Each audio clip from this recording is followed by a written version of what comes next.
Buenos días. Ya he manifestado públicamente el honor que supone intervenir en este foro con mis queridos amigos y hermanos del Instituto de Derecho, el Instituto Brasileño de Derecho y Religión. ¿Están ustedes cansados? Tengo que intervenir hablando de una temática donde se pueden escribir tesis doctorales de algunas de las partes donde yo tengo que hablarles en 10 o 15 minutos, con lo cual voy a intentar algo prácticamente imposible. Voy a intentar ser original, voy a intentar ser gracioso, a pesar de no hablarles en su idioma, y voy a intentar ser conciso, decir muchas cosas en muy poco tiempo.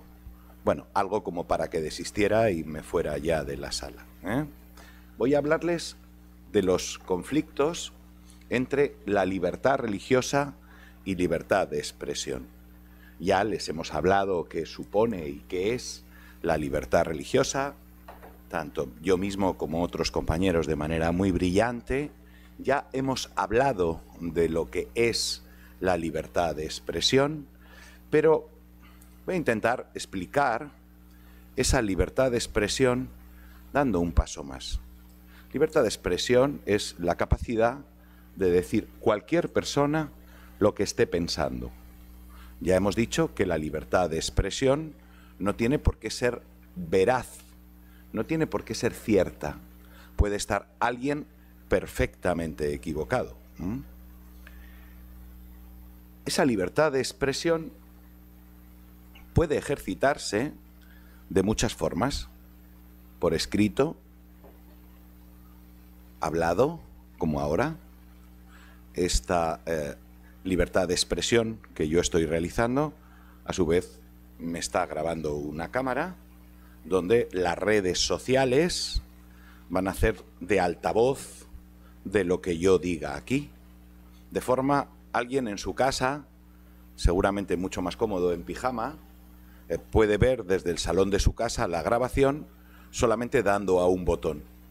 Es verdad que pierde la interacción que existe en este momento entre la persona que habla y la sala, pero puede verse después.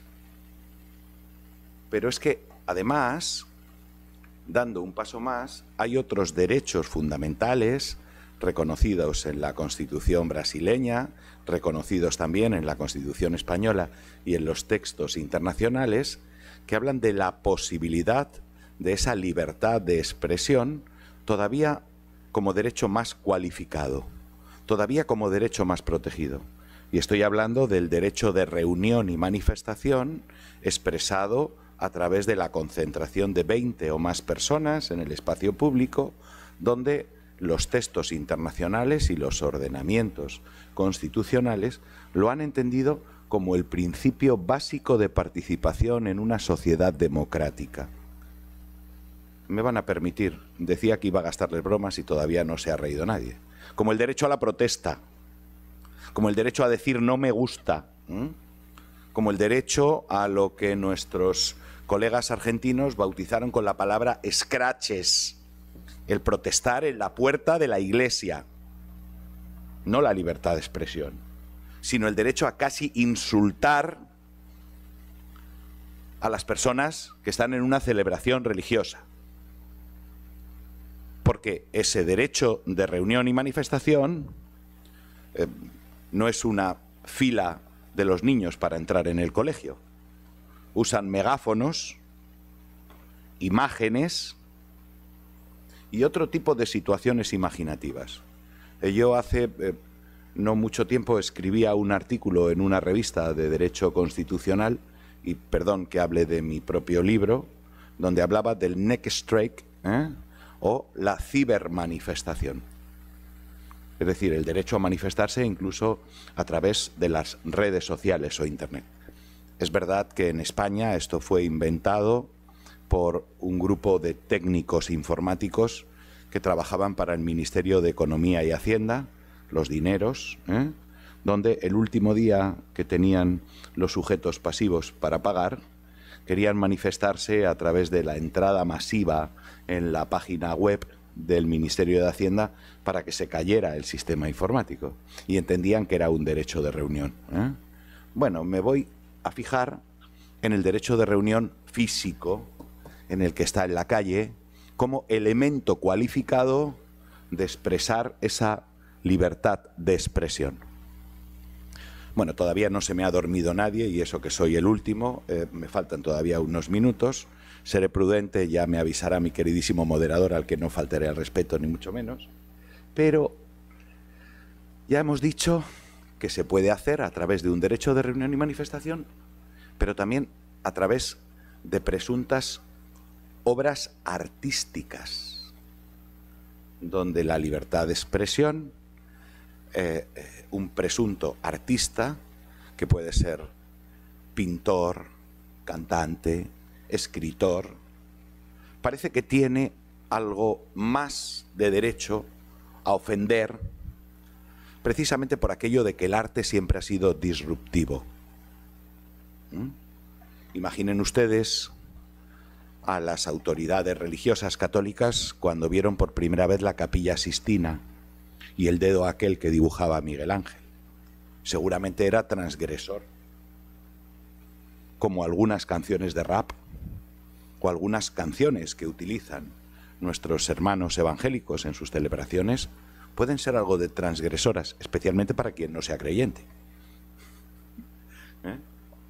Bueno, estoy intentando gastarle bromas sin ningún éxito todavía, espero que en alguna acierte, pero continúo con la exposición. ¿Cuáles serían los límites? En la teoría está muy claro. El derecho al honor. Por cierto, derecho al honor que también tienen las personas colectivas, ¿eh? Las iglesias tienen también derecho al honor. A nuestro Tribunal Constitucional Español le costó 20 años reconocerlo, pero hoy es una cosa que nadie duda.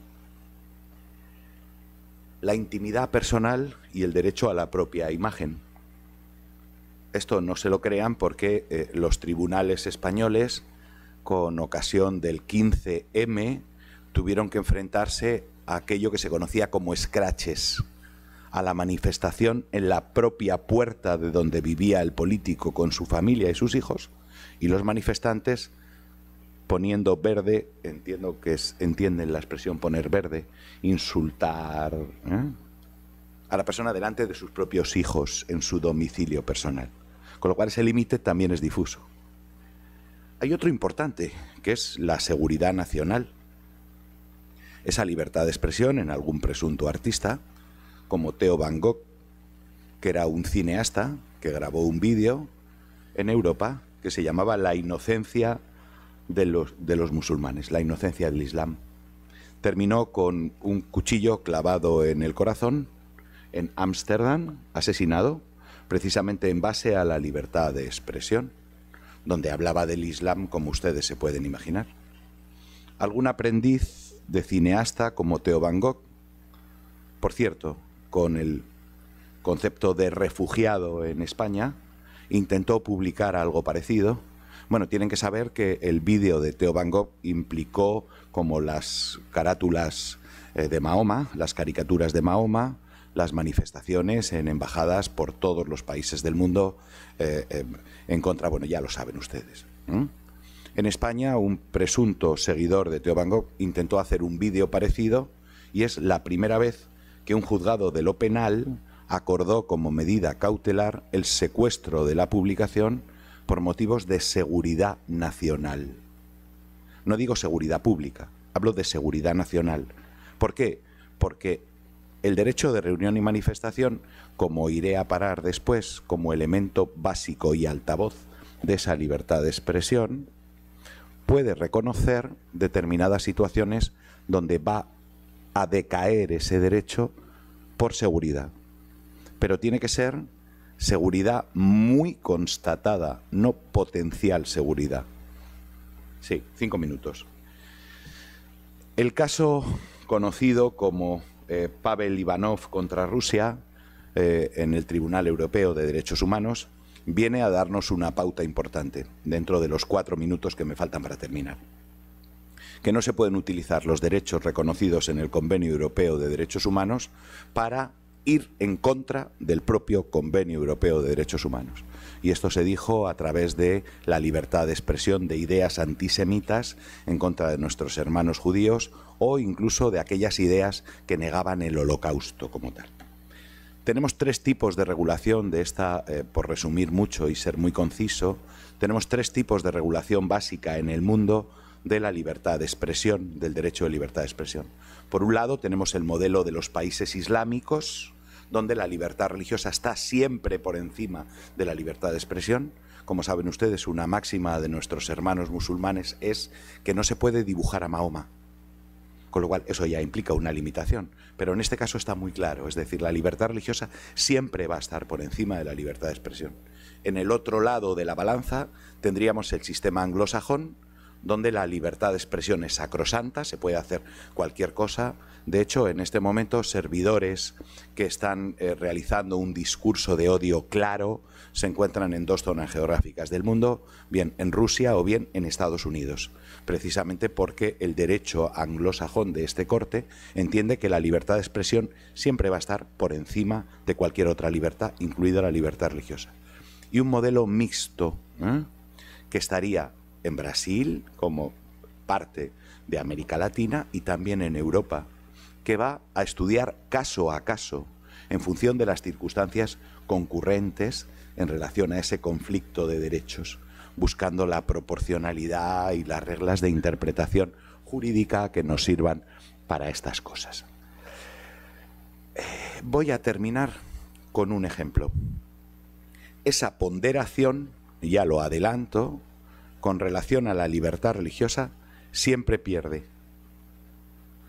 Los tribunales en Europa entienden que la libertad de expresión está por encima de la libertad religiosa. Y solo en ocasiones muy sangrantes, ¿se entiende la palabra?, los tribunales van a reconocer la prevalencia del derecho fundamental de libertad religiosa. Por eso ayer, cuando yo hablaba en mi exposición de delitos de odio, decía que necesitamos algunas pautas que nos aporten seguridad jurídica, que en este caso no existen. Bueno, ya les he aburrido mucho, están ustedes muy cansados. Voy a terminar con dos cosas. Uno, no sé si conocen la recomendación que hizo en el año 2006 la Sala de Comunicación de la Santa Sede en relación a cómo compatibilizar el derecho fundamental de libertad de expresión con la libertad religiosa. Por alguna cara que estoy viendo entiendo que no lo saben, pero eso lo hago después ya fuera de tiempo porque serán como 40 segundos leerlo. Pero quiero poner un caso práctico como si estuviera en una de mis clases de la universidad.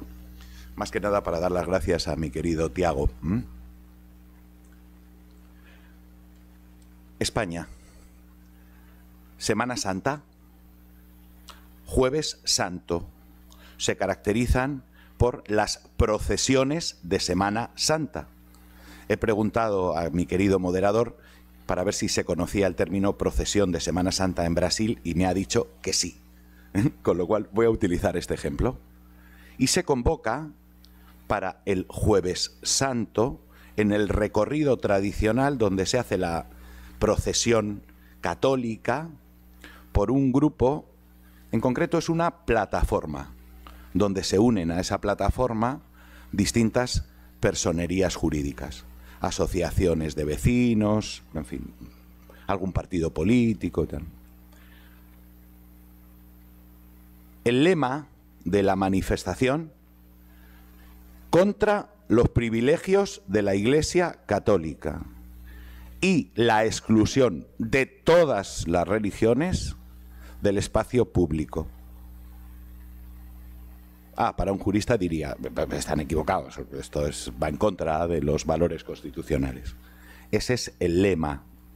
En una manifestación, el derecho de libertad de expresión se va agitando. Es algo parecido a la teoría de la gaseosa, que si movemos mucho la botella y la abrimos, se hace así. Tanto agitación llevaba que hay entrevistas en radios a los convocantes de la manifestación. Y el que firmaba la manifestación decía: queremos herir, queremos dañar la conciencia de los católicos y de todos aquellos que tengan unas ideas religiosas. No me lo invento, son manifestaciones reales grabadas. En la manifestación no solo era gente andando de un sitio a otro, gritando con altavoces, sino que tuvieron mucha imaginación y reproducían pasos de Semana Santa, pero pasos ofensivos de Semana Santa. Había una reproducción de una vagina. Bueno, no sé cómo se dice en brasileño, pero me estoy refiriendo al órgano de reproducción femenino. Es verdad que en todos los países es el mismo, pero aquí lo dibujaban como con una especie de velo detrás, imitando a un paso de la Virgen, con un cierto colorido y además con flores y una especie de candelabros alrededor de esa vagina. Bueno, no terminaba ahí. Había un Cristo que reproducían que le llamaban el Cristo de la pederastia. No terminaba ahí. Había una muñeca hinchable con un hábito de monja que iban tirando de lado a lado. ¿Esto es libertad de expresión? Esta libertad de expresión no tiene claro que lo que quiere hacer es dañar y perjudicar la conciencia de la libertad religiosa. La autoridad gubernativa, que por aquel entonces era yo, prohibió la manifestación, diciendo que iba en contra de todos los principios básicos del ordenamiento jurídico y que desde luego no solo suponía herir la conciencia del creyente, sino también de aquel que no lo fuera. Pero dentro de el principio de proporcionalidad que manejamos los juristas y que explicamos en las facultades de Derecho, la autoridad gubernativa entendió que eso se debía prohibir el día de Jueves Santo, porque es un día que ya pasaba por allí la manifestación, pero que los que querían quejarse de la Iglesia Católica o de otras confesiones podían hacerlo porque es también un derecho fundamental. Y se les autorizó que lo hicieran en otro lugar después de la Semana Santa. Entre otras cosas, que me ha encantado escucharlo, aunque no poco, a mi compañera cuando hablaba de patrimonio histórico-artístico. Tienen que tener ustedes en cuenta que cosas como la Semana Santa forma parte del patrimonio inmaterial de nuestra cultura y de nuestro culto. Bien, aún así, los recurrentes recurrieron la resolución. Me gusta mucho la expresión de nuestros hermanos mexicanos, que hablan del quejoso. El quejoso es el que se queja, el que recurre, ¿verdad? Recurrieron la resolución. Y termino. Simplemente que sepan que un tribunal formado por 5 jueces, 3 votaron a favor de mantener la prohibición, pero 2 votaron en contra. Un optimista diría, hemos ganado. Perdón, un pesimista diría, hemos perdido, pero casi ganamos. Y un optimista diría, la siguiente vez que lo intenten, puede que cambie. En vez de 2, 3 a favor, haya 2 y 3 en contra. Bueno, si conocen ustedes a algún juez, anímenle a que en este caso siga votando en contra de que se celebre. Muchas gracias, me he pasado unos minutos, pero al final no he conseguido que se riera nadie. Muchas gracias.